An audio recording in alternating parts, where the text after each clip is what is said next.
Today we are asking the question, overrated or underrated? Are Coach Prime's newly acquired defensive linemen overrated or underrated? We will be considering this as it relates to each individual player, and then collectively as a whole. As we will cover later, Colorado's defense was pitiful last season. The entire defense was lousy with the exception of a few standout players. The defensive line ranked amongst the worst in nearly every category. In a short span of time, Coach Prime has begun to address these concerns. He has recruited seasoned players who can come in and make an immediate impact. Most of the players being discussed will be transfers who fall in this category. He has also recruited high-caliber prospects coming out of high school. These prospects will only benefit from being coached by some of the most knowledgeable positional coaches in college, and they will gain valuable insight from veteran players coming from other college programs. Let's kick things off with the only prospect on the list. That would be Tage McCoy, Oklahoma's 110th All-State football team's Defensive Player of the Year. The 6'3", 230-pound defensive edge rusher went on a rampage in high school. He is ranked the number 7 player coming out of Oklahoma, and he is ranked number 46 at his position. He was such a terror at defensive end during 2021 that teams planned their offense around him. Pass protection was planned towards him. They would chip him with a tight end. They'd stack a running back also on his side. But no matter what scheme offenses came up with, McCoy created chaos. He still finished with 66 assisted tackles, 28 solo tackles, 17 sacks, and 2 blocked kicks in Putnam City's 11 games. McCoy is currently properly rated in my opinion. He chose the Buffaloes over other programs that offered him, including Arkansas State, Baylor, Iowa State, Kansas State, Memphis, Missouri, Oklahoma State, South Dakota, Tulane, and Vanderbilt. He was coveted because teams saw past his 3-star rating and valued his upside. I think Coach Prime knows what he has in this prospect. He has the potential to be special and could prove to be an impact player sooner than later. He transitioned from running back and linebacker to defensive end during high school. He could be an immediate impact player as a hybrid on certain defensive packages. Overall, he's not been proven like some of the others on this list. For that reason, I won't say he is underrated. And he's flying just beneath the radar as a prospect, so he's not overrated. Now let's dive into our proven players. Tage Alston is a defensive edge rusher transferring from West Virginia. The 6'4", 255-pound pass rusher spent a year at East Carolina before heading to West Virginia in 2019. He missed a significant part of the 2022 season due to injury, but still managed to grab 2 sacks and 3 tackles for loss, and appeared in 26 career games with the Mountaineers. Alston's 2021 season was a great example of his work with 37 tackles, 11 tackles for loss, and 5 sacks in 13 starts. Alston, a former 3-star recruit coming out of Union Pines High School in Cameron, North Carolina, is underrated in many regards and will help the Buffs immediately on the defensive front. He's able to time the snap with perfection. He has shown the speed to maneuver with opposing wide receivers and tight ends. He has at least 1 year of eligibility left and will bring a wealth of size and experience to Boulder. I think Alston is underrated for a couple of reasons. His career has been up and down due to injuries. This is not a trivial concern. Players who do not take the time required to heal adequately can often re-injure themselves. This can lead to being labeled injury-prone. Alston did make a great comeback from injuries in 2021. However, I think what is most fresh on the minds of many is his last season. He did not top the previous season, so to some people he seems overrated. In my opinion, the Mountaineers' lost is the Buffs' gain. And believe you me, a healthy Alston is a loss for West Virginia. Next up is Dartmouth transfer Shane Coates. Coates comes to Colorado as a 6'3", 275-pound defensive lineman who was second-team All-Ivy League each of the past 2 seasons. The Ohio native recorded a combined 8.5 sacks the past 2 seasons. Among his offers since entering the portal were Iowa State, Washington State, Oklahoma State, Miami, NC State, and West Virginia. The grad transfer has 2 years to play 2 seasons remaining. He was recipient of the team's Charles Stubby 42 Pearson Award for his character, leadership on campus, high academic standing, and performance on the playing field. I think Coates is underrated. You cannot overstate the value of leadership. He is a leader. He is what Coach Prime looks for in a player. You have all heard him say it. Smart, fast, disciplined, with character. Plus, as the one of the top D-Linemen in the Ivy League, this guy can flat out play. He is a dog, and he is a great pickup for the Buffs. Next is Taylor Upshaw. Upshaw has 1 season of eligibility left but comes to CU with 37 games of experience in the Big Ten. Upshaw made 2 starts during his 5 years with the Wolverines. The 6'4" edge rusher made steady progress throughout his time in Ann Arbor, and the 2022 season was the most productive of his career. He finished up the 14-game season with 12 tackles to go with a career-high 4.5 tackles for loss while tying a career high with 2 sacks. Upshaw also intercepted a pass in his final season at Michigan. The new CU edge rusher has strong football bloodlines as the son of former NFL defensive lineman Reagan Upshaw and the brother of former Clemson walk-on captain and Reagan Upshaw Jr. The former 2018 three-star recruit out of Florida started 2 games at Michigan, and he is looking for a starting opportunity with the Wolverines having so many edge defenders. Upshaw is underrated. He's coming to Colorado and is a plug-and-play type player, meaning he can give you productivity immediately. His Power 5 experience coupled with his ability should prove a boost for Colorado's defense. One word that comes to mind when I think of Upshaw is pedigree. His father played in the NFL at a high level, his older brother at Clemson,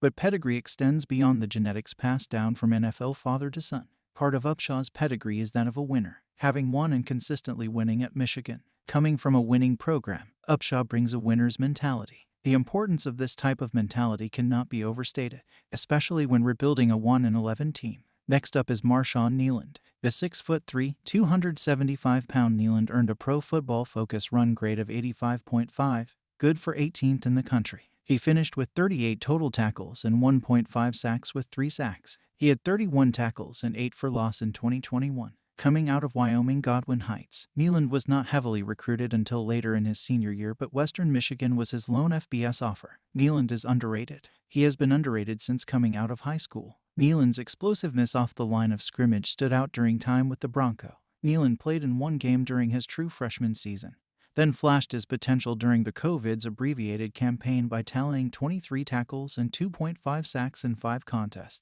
His breakout season came in 2021, when he accounted for 31 tackles, 8 stops for loss and 4.5 sacks in 12 games for the 8-5 Broncos. Neiland is coming off a redshirt sophomore season in which he tallied 38 tackles, 10 stops for loss, 1.5 sacks, 5 quarterback hurries and 3 pass deflections in 10 games for the 5-7 Broncos. He missed a chunk of the early season with a calf injury, but came on strong upon his return, collecting 22 tackles and 7.5 stops for loss in his first 3 games back against New Hampshire, Eastern Michigan, and Ohio. Leonard Payne Jr. is a run-stopper transferring from Fresno State. The 6'3", 310-pound athlete from Los Angeles originally committed to the Bulldogs in 2018 and has appeared in 31 games in the past 3 seasons. Payne adds depth to the CU defensive front as an aggressive and experienced run-stopper. He finished out his time with Fresno State by recording a sack in the Jimmy Kimmel Bowl. Here's what you need to know about Payne. Played at Fresno State for 5 seasons, seeing action in 28 total games with 9 starts. Had 35 tackles, 10.5 for a loss with 5.5 sacks, 2 quarterback hurries, 2 fumble recoveries, and 1 safety in his career there. In 2022, played in 10 games, helping Fresno State to a 10-4 record and win over Washington State in the Jimmy Kimmel Bowl. He played in 11 games with 10 tackles, including 5.5 for a loss with 2 sacks while also adding 2 quarterback hurries, 1 fumble recovery, and 1 safety. Payne had a solid performance against Washington State in the bowl game with a sack and safety in the Bulldogs' 29-6 win over the Cougars. In 2021, he played 11 games with 9 starts and totaled 22 tackles, including 5 for a loss with 3.5 sacks and added 1 fumble recovery. Had 4 tackles in 3 different games against Cal Poly Wyoming, including 1.5 sacks in Boise State. He is part of a Fresno State defense that allowed just 20.5 points on the season with 2 defensive shutouts and 2 road wins over ranked teams. A program first, was listed as inactive for the 2020 season during the pandemic. Overall, I think Payne is properly rated. He comes to Colorado and instantly adds depth on the defensive line. He brings the ability to bolster the run defense. He's a plug-and-play player. He is what is needed in a rebuilding situation. You need the proven veterans who can come in right away and help.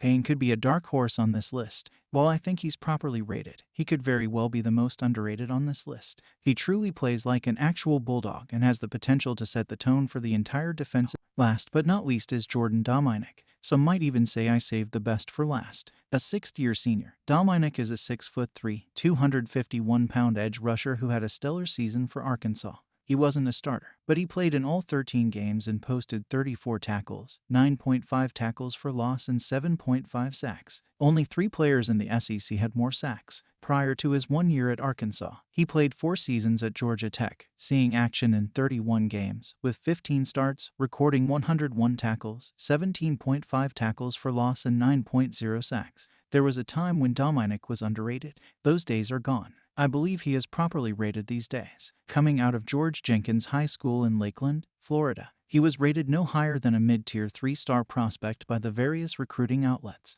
In picking the Yellow Jackets, Dominic turned down Iowa State, Syracuse, Vanderbilt, and numerous Group of 5 programs over the next 4 years in the ACC.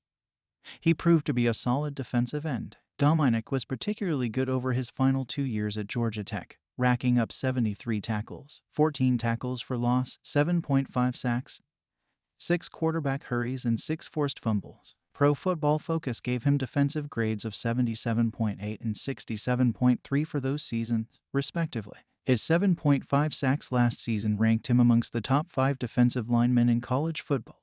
Only 3 players in the SEC had more sacks than him, and he did not even start for the Razorbacks. Speaking of units, let's look at this group as a whole. These are all new additions to Colorado's defense under Coach Prime. So is this group overrated or underrated? Well, let's first look at the facts. Colorado's defense was so bad last year, these are welcomed upgrades. Colorado's defense ranked so low that I could make multiple videos just on all the categories. But let's look at some categories in particular. Team opponent yards per game. Colorado ranked 130 out of 131, allowing over 500 yards a game. Opponent points per game. Colorado's defense allowed over 40 points per game and ranked dead last. Opponents' rushing yards per game. Colorado's defense was second to last, allowing 249 yards on the ground per game. Sacks per game. Colorado's defense ranked dead last at number 131. As a team, Colorado was dead last with 9 total sacks on the season. Jordan Dominic alone last season had 7.5 sacks for Arkansas. Collectively, the group of players Coach Prime has brought in is a game changer for Colorado. I believe this group is underrated. The impact that they will have on this team's defense cannot be overstated. I have just read a few of the abysmal stats from last season, and trust me, it does get even worse the more you look at the numbers. And the numbers in this case definitely don't lie. The boost to the Buffs' trenches is just what the doctor ordered in Boulder. That's going to do it for today's overrated versus underrated video. As with any video like this, it is all based on opinions. These are my opinions, you need not agree. It's not that serious. At any rate, thanks for watching and subscribing. Have a blessed day.